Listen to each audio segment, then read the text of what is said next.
funny that it's Essendon player testing positive or something, isn't it?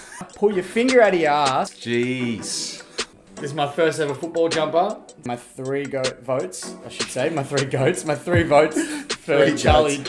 Oh, top of the world, mate. What a time to be alive. I look a bit like Nickel Bellic from GTA 4, I feel, with this. That could get dangerous. Welcome back. Episode 52 of the Pressure Point podcast.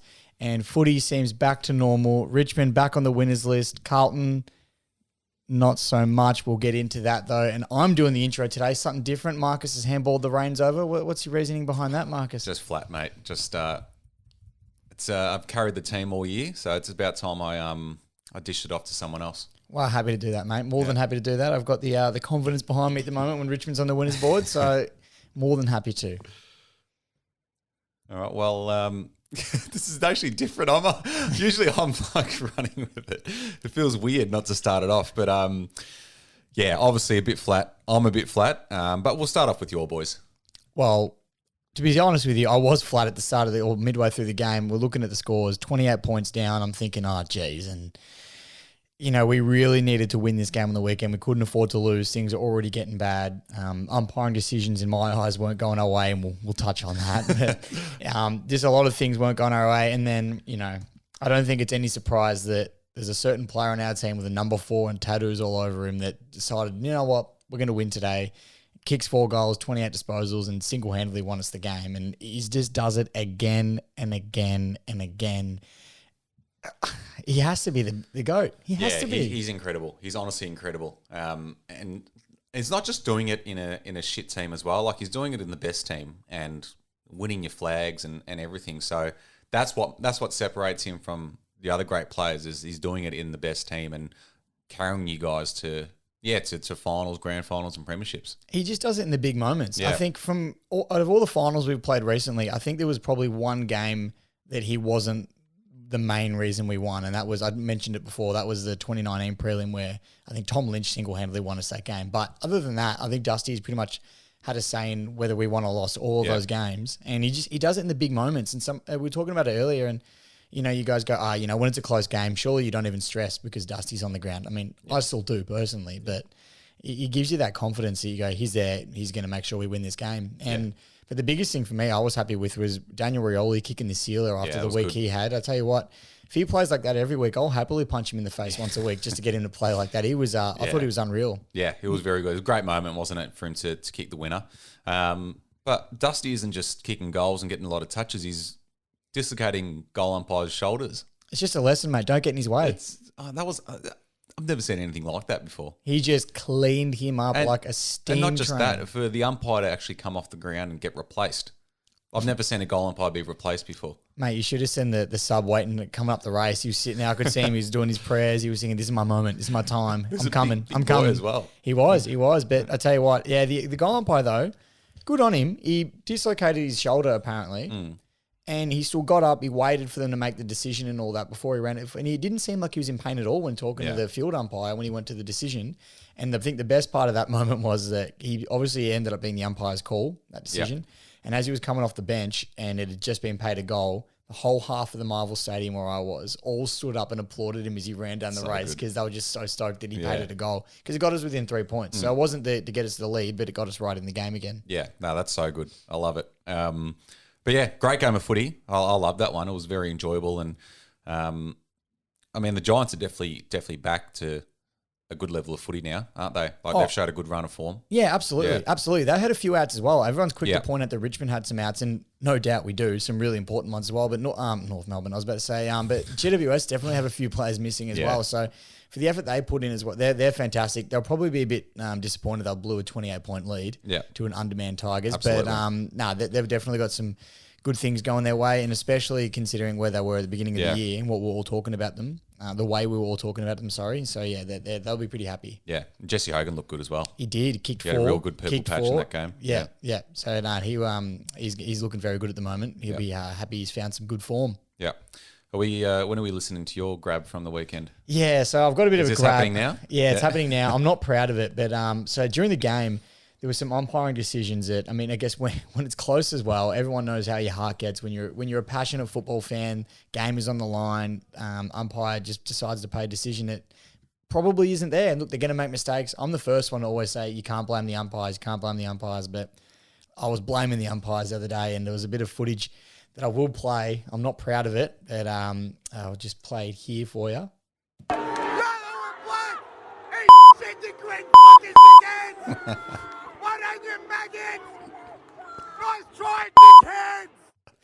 Yeah, there's a lot of that is pure passion. There's a lot of bleeps there. So for the, I know we don't usually put any ratings on this podcast, but it's probably a bit explicit for my liking. So there's a few bleeps there, but it's great. I'm not proud of those moments. I don't like doing that. Yeah. I didn't even realize, especially at the umpires as well. I'm not like that, and it was funny because we just won the game at this point. You can hear at the beginning, I actually said yellow and black, so singing the song, and then I started going off. And the funny thing was, I sent a Snapchat to your sister actually, and she messaged me back and said, that was horrible. And I'd accidentally hit save on Snapchat, and I'm glad I did because I went back and watched it, and I'm like, oh, that was awful. Yeah. What was that? So not my proudest moment, but I thought it was good content for the podcast. Serious. Anyway. The footy brings out crazy things in you when you're in the moment. You're emotional, passionate, especially right after a game as well. Oh, absolutely. You can't control your emotions sometimes at the footy. Your blood's still boiling. Yeah. I had my 2 younger sisters with me as well. Like, it wasn't the crowd to be around to start talking like that. And I'm not normally that type of person. For those that know me anyway, they would know that. But got it out of my system anyway, and hopefully it doesn't happen again. Yeah. All right. Well, let's move on from the Tigers. Yes, we shall. We've got to. Well, we're going to talk about North Melbourne and Hawthorn.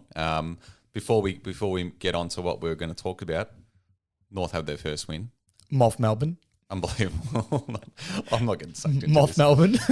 Not North, mate. They looked great as well. Kanga. They were 30-odd points down and fought back and played some good footy. North Melbourne fans would be very excited to see that. I know I've seen on social media, though, North fans have been upset with the club for posting so much about their first win. They haven't won in like nearly a year. They're saying, oh, it's like we've won a final or something. It's like, but get around it. You've got to enjoy these moments when they come. You're obviously a young, rebuilding club. Appreciate the wins when they come. Yeah. Why would you get upset that the club's getting around it? They're trying to promote it. And especially with the win that they had. Like you said, how many points down? You said they were 30 odd points down. Yeah. Take those wins, enjoy them, celebrate them, because let's be real, they're probably not going to come around too often this year. Exactly right. So and they had a great circle after the game. Everyone, literally the whole club was singing the song, which was great. Great scenes. Good on them. You love to see that. Because, like no one saw their next win coming. So we didn't know who was going to be against, and they got it out of the way 8 weeks in. That's a massive relief for them. So good on them. Good on them. I'm happy for them. But someone I'm not happy for is the person that we're going to get on the line tonight is a Hawthorn supporter. And I know he's going to have some passionate things to say. So we'll get him on the line now. Another quick one. It's 2 weeks in a row. I know.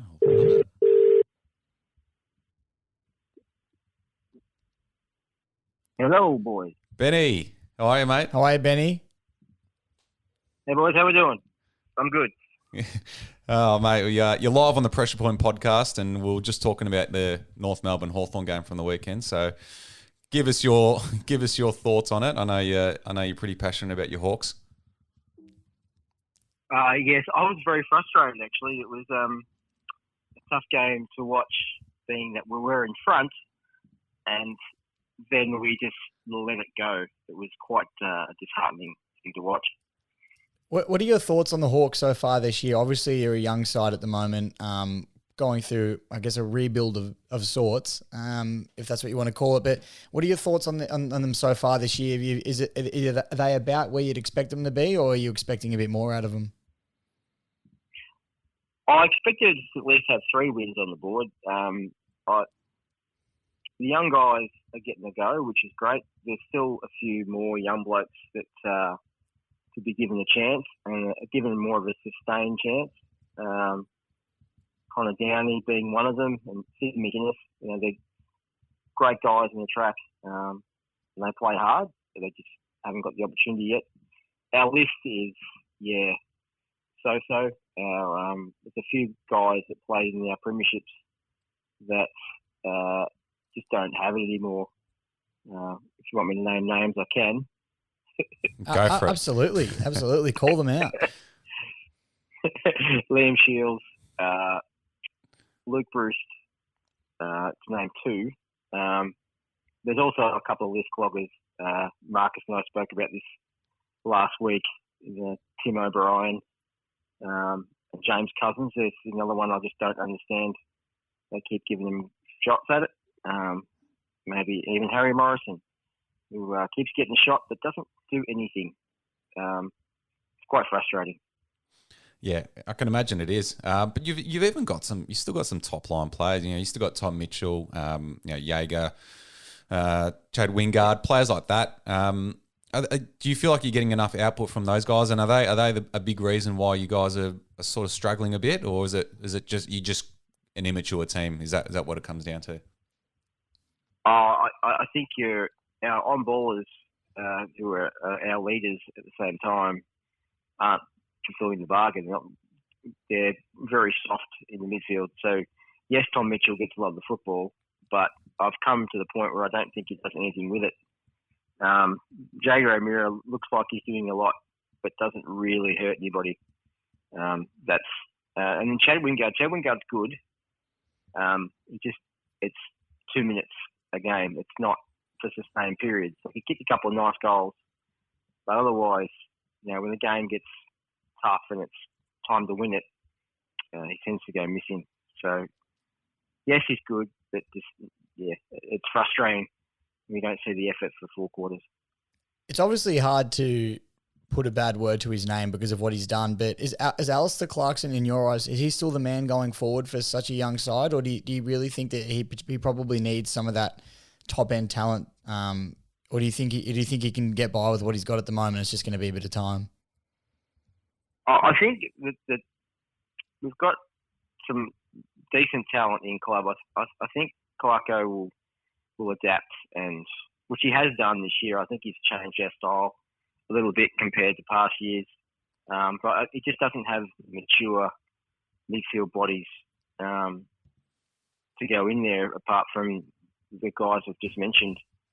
I think going forward, the draft we'll get this year, if we get a relatively high pick, which it looks like we'll get, and I think we might have to do some trading. I think Clarko can work it out. The assistant coaches are pretty good. Sam Mitchell is a senior coach in waiting. I think he's the man still. Yeah, you couldn't be in a better spot with Clarko there, and you said Sam Mitchell as well. You've got a good coaching group, and you're a great club in general. Yeah. You always know how to turn it around quite quickly. So, but what other positives to take out so far this season? I know Kaczynski's been a gun up forward, and you've got a couple of other young players that are doing really well. So, what are the positives to take out so far from a pretty, average start, you'd say? Well, I think young key forwards, they are still hot and cold, but they're getting a good go. Mitch Lewis, he does take the odd grab. He's great. He has a go. He gets up the ground when he needs to, and he can kick the odd goal. He just needs more game time. And I think CJ, I won't pronounce his name. I know it's Jaff. I think it's Chang Yuk Jaff. He's exceptional. His gut running, his hard running, his physicality. He's not afraid to make a mistake, trying to take the game on, which is what we need, really. We just need a few more of those guys to do that. I think the way where we are, if we had Will Day back in the side, and we might look a little bit better with our ball use through the midfield. But look, those young guys are really giving it a crack, and that's great to see. It means we've got something going forward at least. Absolutely. And another one I've got for you as well is, I think myself being a Tiger supporter and you being a Hawks supporter, we have a little bit in common in the sense that, recently we've seen some great periods of success. The question I've got for you is, when you see, times like now for Hawthorn where they're struggling a bit, they're towards the bottom of the ladder, does the fact that you've seen that success quite recently, does that still resonate with you and it sort of makes it a bit easier to take, or is it even harder to take now because you've seen that success and you know what it's like to be up the top? It has its challenges. Like, I don't go to the football anymore thinking we're going to win every game. Like I used to go and think, yep, this is a win, or this is gonna be a tight one, but we should win it. Now I go thinking, oh, how close can we get? If we get within 3 or 4 goals, it's I'm pretty satisfied. With the effort. Going back to those successful years, look, I've been around for a while as a Hawk supporter. I was there through the 80s, so 8 grand finals in a row, which is just a ridiculous thing to have to go through. You just went, oh, who are we playing in the grand final this year? For most of my primary school years. Wow. So we go. It was one of those things, and then we had a bit of a dry spell, and then we've come back, the mid 2000s with that awesome squad. I went to 4 grand finals, expecting to win every one, and we won 3 of them, but it's an amazing feeling. But I'm sure, Quinn, you'd know it's stressful because you don't know. You think you're going to win, but it's still a stress situation. I'm actually happy at the age I'm at to be relaxed when it comes to finals. I don't have to worry about my team being there, so I can sit back and have a pint or a schooner and enjoy the games. Because it is stressful when you're at the top. But I would like to be able to go to the football again and go, yep, we're going to win this game. Absolutely. It's a weird feeling. It's what the game does to you. It's up and down. Oh, just to ride the downs and we'll get back up there. It's just a matter of time. Oh, 100%. Like you said, you take the moments when they're there because you appreciate them and you hold on to them. But I think it's especially stressful at the moment, even for me as a Richmond supporter, that you just don't know when the decline's going to start. And there's talks this year that it might be happening with all the injuries we've got and some performances, whatnot. But it's you sort of always have that faith that no, we'll be right, we'll still get there, we'll get there. And then it's that unknown. You don't know when the drop off's going to happen, and that's probably the scary part. But like you said, if you were there through the 80s and you saw 8 in a row, you wouldn't have known what losing was like for such a long time. Well, no, it was even in those years, mate. We were mid-year. We weren't in great positions. We had records, but we weren't dominant. But as the year ground down, the good guys would come to the fore. And if you look at those Hawthorn teams of the 80s, there's a lot of guys on there that were very underrated or not rated that were part of 5 flags. That doesn't happen anymore because of the media spotlight. But as far as the Tigers go, mate, I wouldn't worry about them too much. I think they've had injuries to guys that matter more so this year than in previous. And there's a couple of teams that are up and going, like Melbourne and the Doggies, that are just flying right now. So that I wouldn't worry about it too much, mate. All right, Benny, what do you reckon this week? Are you going to be relaxed this week, or are you going to be stressed? What's happening? You got the Blues, my team, so it's going to be an interesting weekend. I'm just going to wind you up a bit, Marcus. I think we're a chance to beat you. Don't say that. Yes. I don't think you guys are travelling very well either, but I think your talent level is a little bit deeper than ours, so that should come to the fore this time around. But we do tend to beat you in Perth or in Tassie, but we're not playing you there. We're playing you in Melbourne. So I expect a 4 or 5 goal win for you guys. Yeah, I can't even remember the last time we beat you, to be honest. I just feel like we can never beat Hawthorn. Yeah, well, you're one of those teams we can always beat. Yeah, no matter how we're travelling. Yeah, I can relate. And we have the same as Collingwood, Yeah. And Richmond have always been our bogey side. Like everyone, we won premierships. I remember watching the Tigers burst by 6 goals, and we still won the premiership that year. So that used to be the only thing I looked forward to back then, was when you guys were winning flags and we were pretty poor at the time. I used to look forward to playing Hawthorn every year because it seemed to be one of the only games we'd actually get a decent win. Yeah, you just had our number every time. So had some hard games to do watching Richmond beat us. So, I still don't know how it happened. It just happens, mate. Yeah, exactly. It just happens. All right, well, let's hope this weekend, because if Hawthorn beat Carlton this weekend, oh boy, the storylines are going to be crazy. Oh, I don't think David Teague will survive if we lose to Hawthorn. That's for sure. You can't rebuild again, mate. You've had 3 rebuilds. I know. I know, but if we can't beat you blokes, then what's going on? So I think we should. I think we should. But there's always that doubt. Being a Carlton supporter, you can never trust them. So, but yep, that's the way it is, mate. It is. And just hearing you blokes talk about your success just makes me very jealous and made me want to tune out. So, we could go all day. It's actually nice having someone that's not a Richmond supporter but does understand the success. It's actually nice having a chat with someone that can relate. Yeah, it's tough. It's a tough gig, Marcus. So it's a tough thing on top, mate. You don't want it, mate. You don't want it.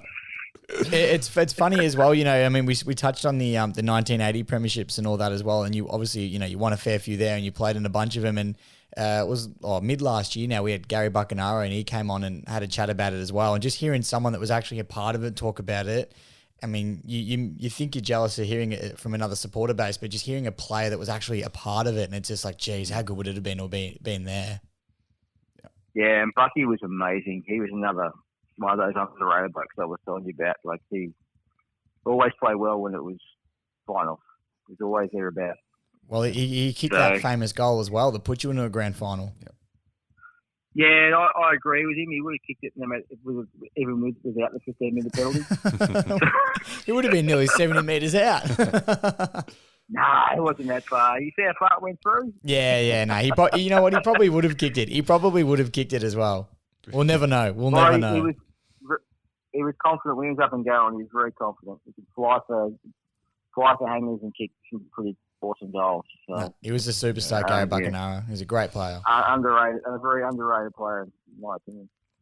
All right, well, let's get into the new segment that we've been running for our guests lately. It's called the Pressure Cooker, where we're going to ask a few questions. So we'll play the little grab and we'll get into it.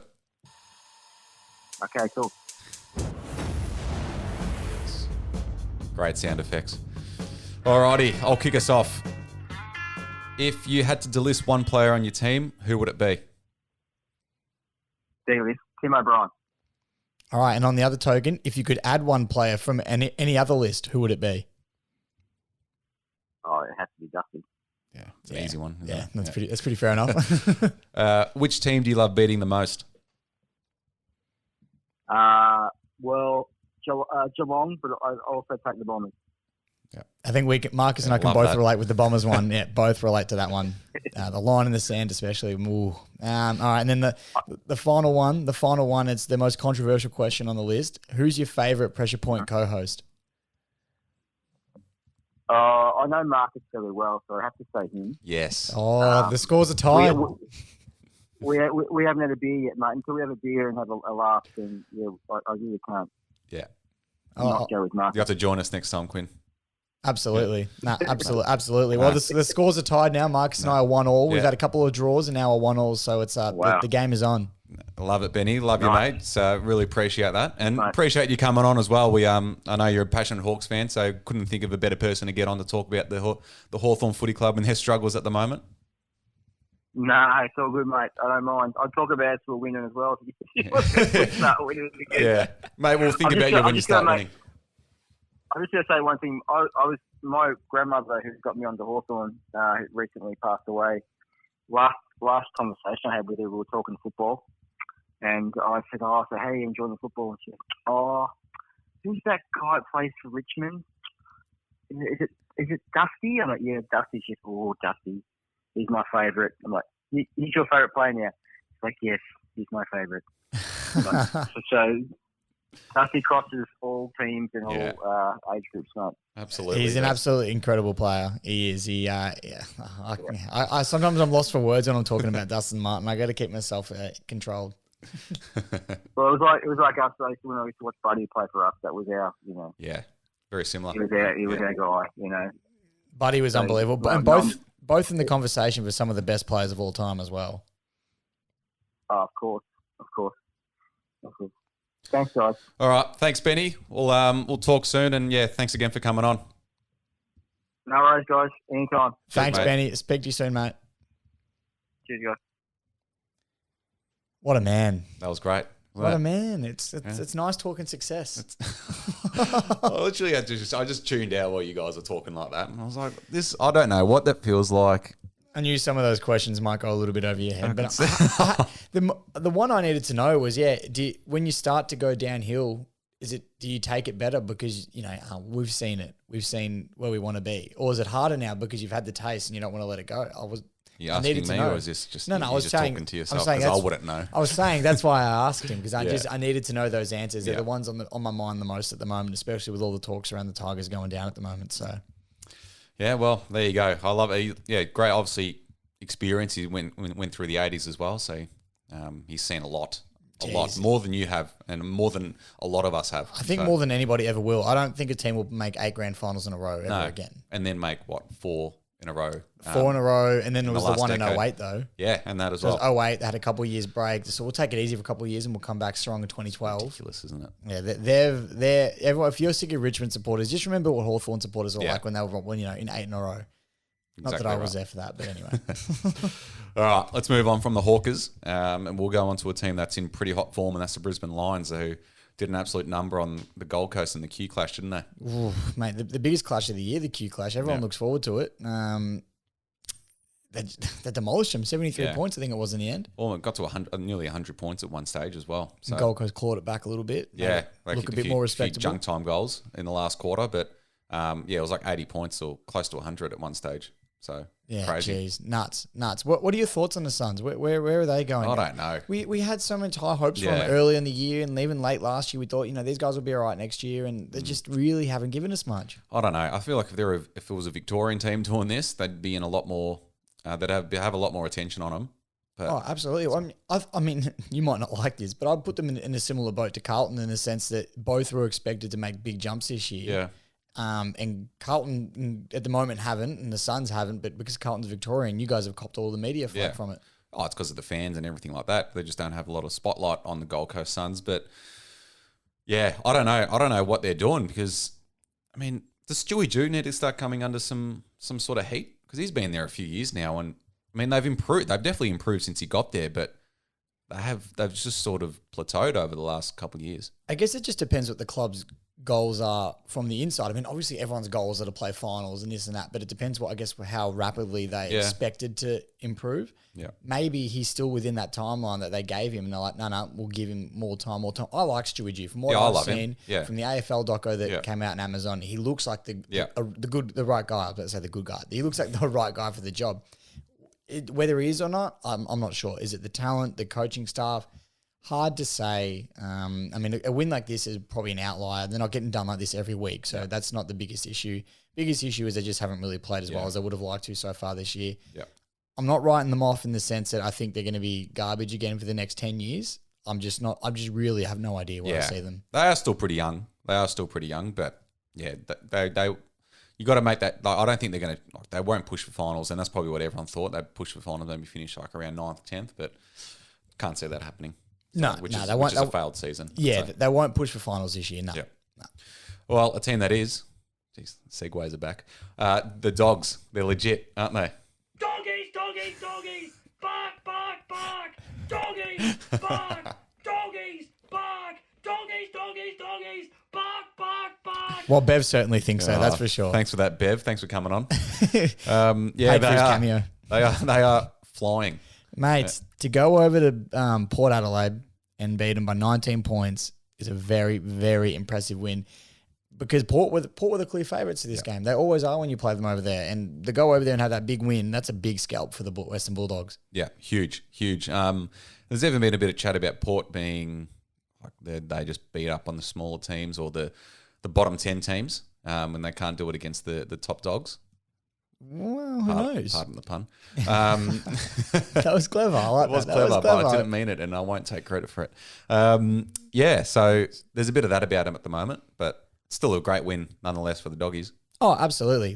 You can't take that away from the Dogs of how good that win was. But I guess we said about Port, we've been saying it all year, that they can't, they're flat track bullies. They just beat up on teams at home. Now they've lost at home. I mean, look, they're still a great side. They're still going to play finals. Yeah. When it comes to the right time of the year, they'll push deep. I'm not doubting them. I still think they're a fantastic side. But this is probably a little bit concerning. It's a fortress over there for them. They expect to win every game over there. And I think they're a more well-rounded team than the Dogs are. in my opinion. I think the Dogs are a very strong midfield. Yeah. But I think Port's forward line, back line outweighs the Dogs. Yeah. So I would have expected them to win, and especially with the home ground advantage. Yeah. It was a surprising result for me, but the Dogs have just proved that they're the real deal. Yeah, absolutely. They well, they're going to be right up there as well. That could easily be the grand final this year, Port Adelaide Bulldogs. So they're both going to be right up there, and it was just weird. I think we spoke about this last week, how the fixture got chosen only a few weeks ago, and they decided to put this game on a Saturday night and then the Saints Geelong game on the Friday night. That should have been the Friday night game. You'd think so. You would. That was the best game of the round. I'm not sure how St Kilda secured more Friday night games after the start of the year they've had. I mean, the game ended up being quite interesting considering St Kilda had 17 points and probably should have beaten Geelong, but that's beside the point. Yeah. When the fixtures come out, the whole idea about it was, one, because of COVID, you don't know what's happening, and two, it allows you to make more exciting games because you don't know what's going to happen. And correct. Yeah, that was a miss by the AFL, not having Port Adelaide Doggies on the Friday night. Yep. All right, Melbourne Footy Club, 9-0. Jeez. What a start they've had. The D's are absolutely flying at the moment. Yeah, they're destined for September and to go deep in it, and if not win it. When you start 9-0. History says, mind you, the last time they did it was in the 50s, but I think Melbourne have won 9 in a row 3 times in their history or something like that, and every time they've done it, they've won the flag. So Melbourne supporters would be pretty excited by that news. And to get their 9th win in a row, they had to beat your mob. What were your thoughts? I know you were very passionate on the day. Have you calmed down at all? Have you got a bit of fire for the listeners? I don't know. It's a real hard one. We started off well, but means nothing because we've started off well in so many games this season and then just blown it. And it just seemed it was just a flattening performance all round. It was a pretty shit game, to be honest. It was pretty somber, pretty flat. Nothing exciting was happening. I think as soon as the rain came in, we just went weak and into our shelves and were a bit too scared of the footy. And the Melbourne, big-bodied Melbourne midfielders just bullied us around there. So, which is a shame. But and now we're 3-6 and play Hawthorn this week, as we spoke about before. And the season's getting away from us. I can't see us playing finals from here. We've missed our chance now to win a handful of games that we should have won. Been in winning positions in a lot of them. We weren't in a winning position against Melbourne, but we could have played a lot better. It was pretty poor after half time. But it does show that Melbourne are the best team. But still, it was just the way we played. It just wasn't great. And I'm not one for player bashing, and I know none of us are here. We don't like to pick on certain players, but one that's been getting thrown around a bit, name-wise, is Zach Williams. He's one of the prize recruits, him and obviously Adam Sard. What are your thoughts on Williams?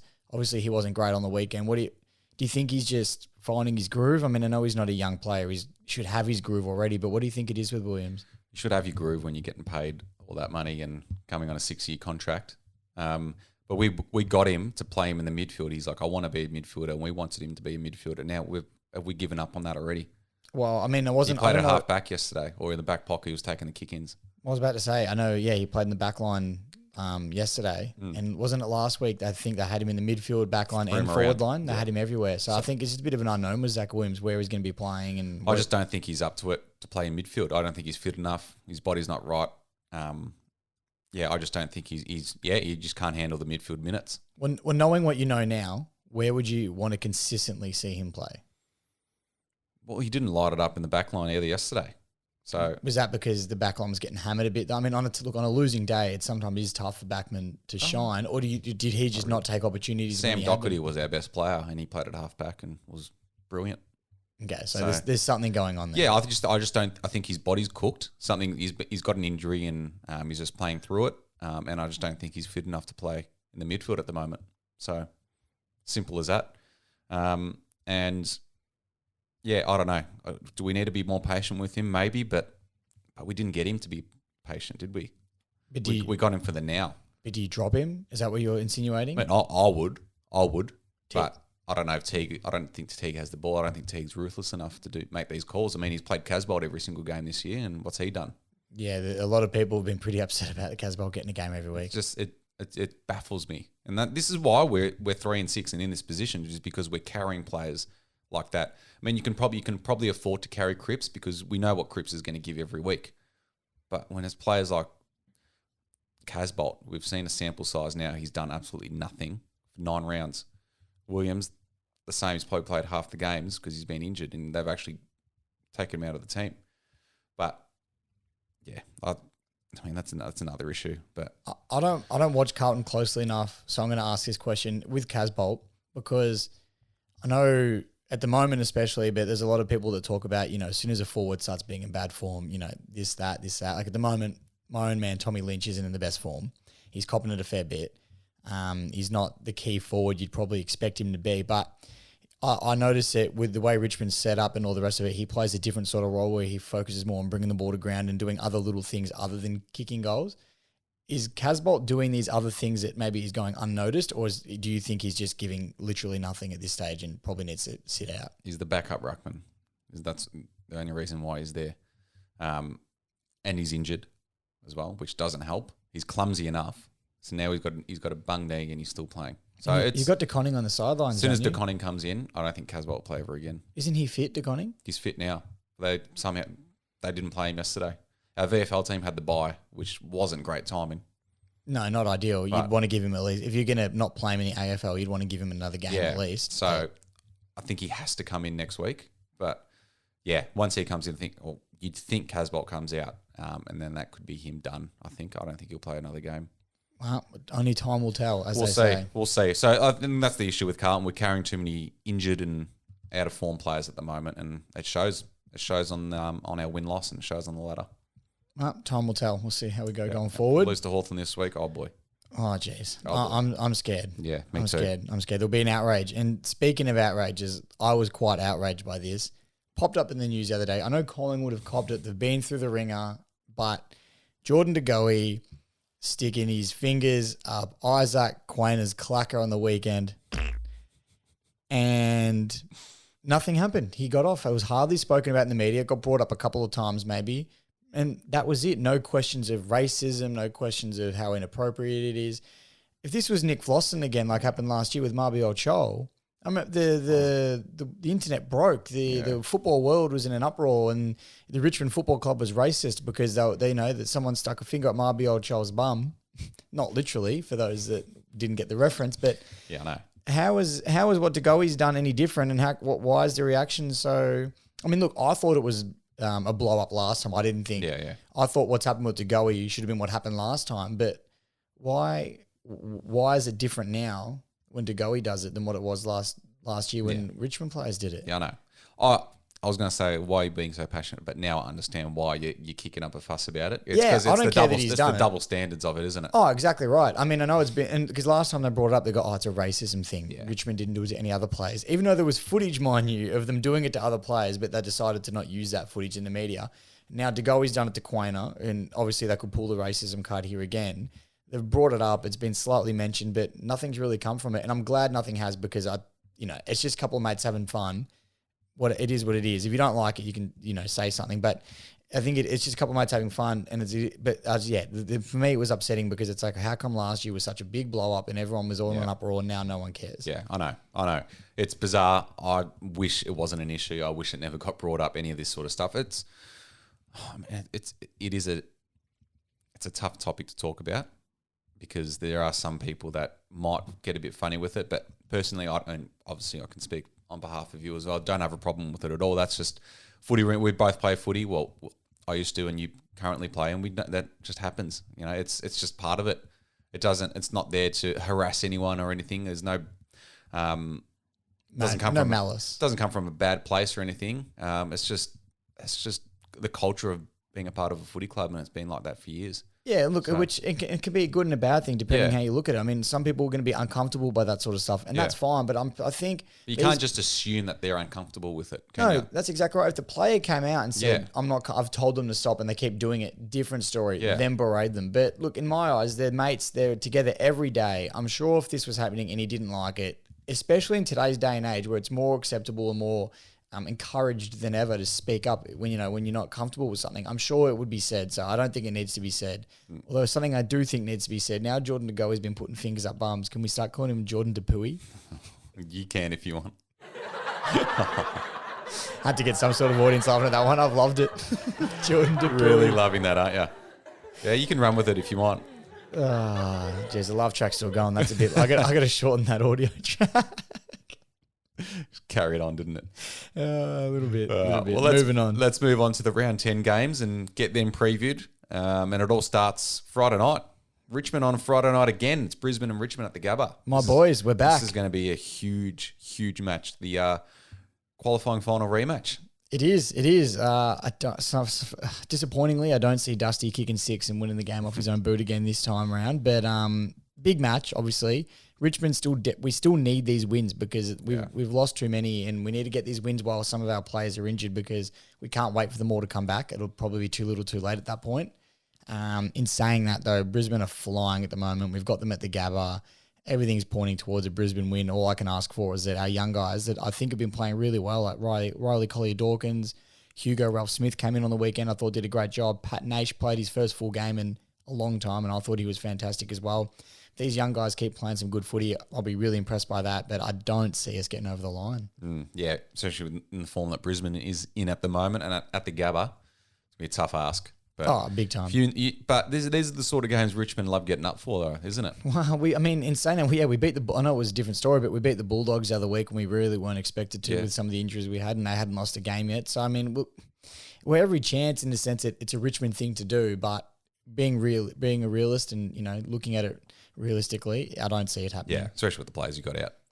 It'd be tough, man. They're too important. And it's hard to tip against Brisbane at the Gabba against anyone at the moment. Even a full strength Richmond, you'd question it. Yeah, so exactly. Yeah. Saturday afternoon, we've got Carlton Hawthorn, as we spoke about before. Huge game for the Carlton Footy Club. This is massive. I mean, they just simply can't lose this game. Just for the safety of the club, more importantly. The safety of Teague's job, according to you. And the sanity of all Carlton supporters. So, they just can't lose this one. And I think we leave it at there because that's as simple as that. You said to me before the podcast we started recording, I dare them to lose. I dare them to lose. I absolutely dare them to lose. They lose this game. I hope they do.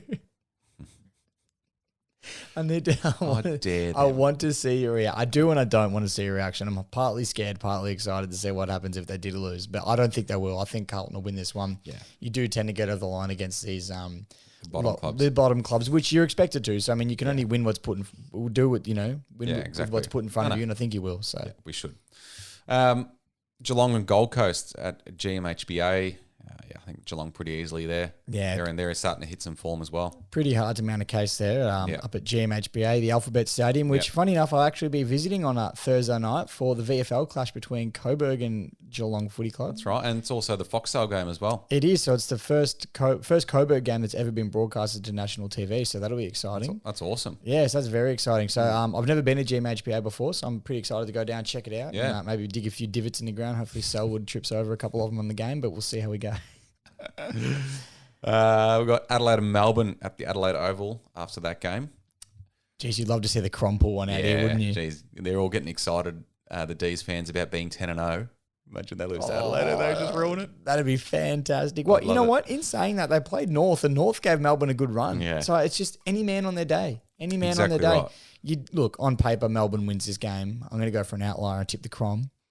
You're not, are you? Yep, I'm tipping the Crom. I'm tipping the Crom. I'm tipping the Crom too. Go Crom. You shove your cheese boards up your ass, you Melbourne supporters as well. You can book those trips back to this Mount Hotham. Honestly, their supporter base at the game yesterday. Here we go. Yeah, go on. Just sitting around with their hot teas, and are they going to support your team? Are you just going to go there and just clap every now and then and drink your tea and sit there in your bloody expensive jackets and fiddle around with your Range Rover keys? You know? How many players were fiddling with their Range Rover keys? No, not the players, the supporters. I meant supporters. Yeah, all of them. No, they're just a boring bunch of supporters, to be honest. Maybe they were just so comfortable knowing the fact they were going to win. They didn't have any issue. Maybe. They didn't need to be excited. They knew what was going to happen. Maybe, but it was, it didn't feel like a football game amongst those supporters. They were very boring, but it's a story for another day. Saturday night, we got the Bulldogs and the Saints at Marvel. Ooh. I mean, you got to go the Dogs, don't you? Two Marvel Stadium tenants. Yeah, you got to go the Dogs here. They're flying after they win against Port. You don't see them losing to the Saints. Yeah, doggies for me. Freo and Sydney at Optus. It'll be a good game, this one. Will be a good game. Even though Freo's form's just way too up and down, but at home they're hard to beat. They are hard to beat at home, but I think they're too inconsistent, and the Swans have started to pick up some form again, and I reckon they'll get the job done. They had a nice win over Collingwood on the weekend, and I think they'll continue that and fly over to WA and get the job done. Yeah, Swans for me as well. Go Swan. Sunday, we've got GWS up against West Coast at Giants Stadium. Be a good game as well. This will be a very good game because GWS play all right at home. West Coast don't travel well. So, like I said, another one on paper, West Coast wins, but you think about it properly. I'm going to give, I think the Giants probably have a couple too many injuries out against West Coast. I'm going to Toby Green's out, isn't he? Or he probably will be. Yeah, potentially, yeah. So not 100% at the time of recording, but I'm going to go West Coast, but I think it'll be a tight game, especially away from WA. Yeah, I think I'm going to go Giants. They're in really good form, so I think they'll knock them off. Collingwood Port Adelaide at the MCG. The Prison Bar Clash. Yes. I love how that's come around so soon. This has gone under the radar a little bit. This will be. I actually wouldn't mind trying to go to this game if I get a chance. I hope Eddie and Koshi cross paths. Oh, I would love that. I would love that. It's going to be a heated contest out there, no doubt. I mean, I'm going to go Port Adelaide. I can't see Collingwood getting a win here. They've been pretty poor all year. I think Port will bounce back after their loss last week as well. Oh, big time. They'll have to as well, show face a little bit, and especially with everything that's been going on with the Pies, they'll be pretty heated and ready to come out for a big clash. So, Port for me. Yep.